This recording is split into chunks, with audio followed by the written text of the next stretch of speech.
তো আমি একটু মশলা বেটে নিচ্ছি।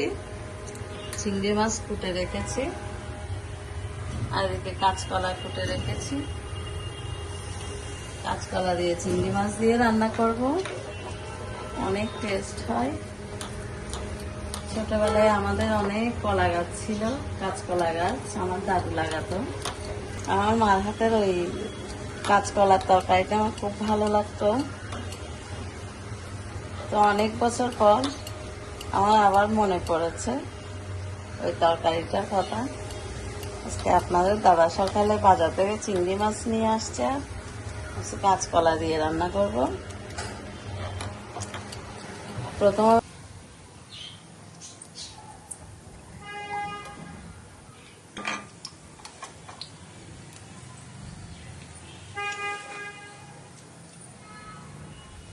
পেঁয়াজ দিয়ে দিচ্ছি,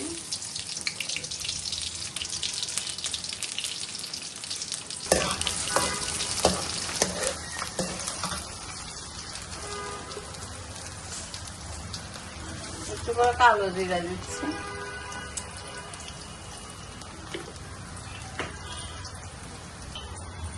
দিয়ে দিচ্ছি লবণ।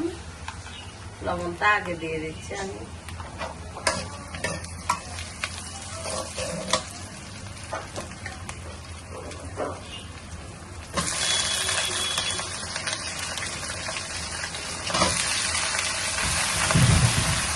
এদিকে খালা কতগুলো জিরা ফুটে রেখেছে। জিরাগুলো আমি আগে দেখিনি, এখন দেখেছি। খালা বলতেছে যে মামি এগুলো পৌঁছে যাচ্ছে, দিয়ে দেন তরকারিতে, ভালো লাগছে কলার সাথে। তো আমি জিরাগুলো দিয়ে দিচ্ছি।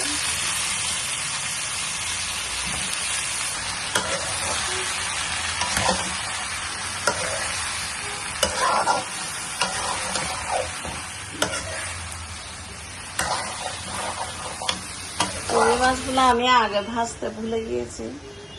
এখন আমি একটু পেঁয়াজ দিয়ে ভেজে নিব কড়াইতে। পেঁয়াজ দিয়ে দিচ্ছি,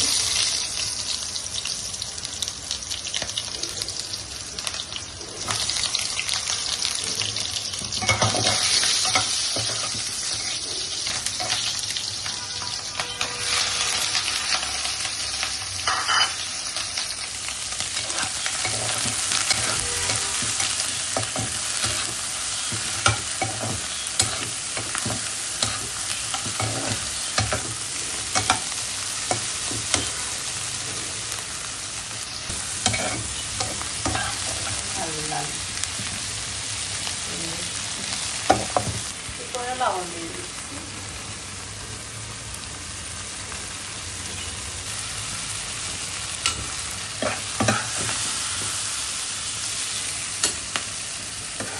চিংড়ি মাছগুলো আমি দিয়ে দিচ্ছি কলার মধ্যে।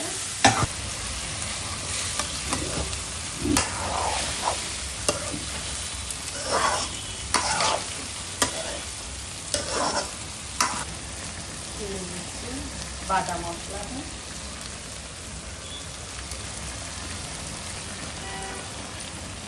হলুদ দিয়ে দিচ্ছি, হলুদ দিয়ে নেই আমি তরকারি। ধনে জিরা আদা পেস্ট করা দিই,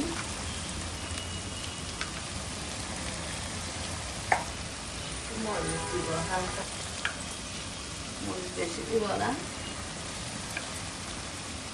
1.5 টেবিল চামচ দিয়েছি।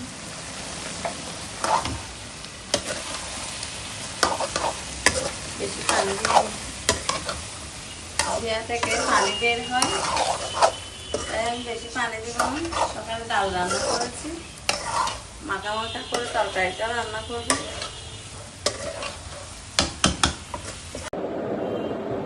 মেয়ে সকালে ফ্রাইড রাইস রান্না করেছে।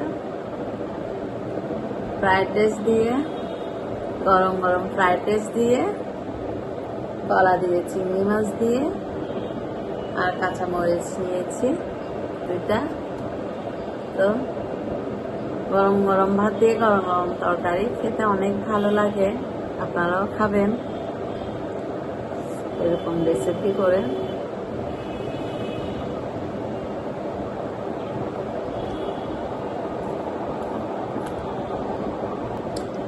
পুকুরের টাটকা চিংড়ি মাছ। অনেক টেস্ট হয়েছে ঝোলটা।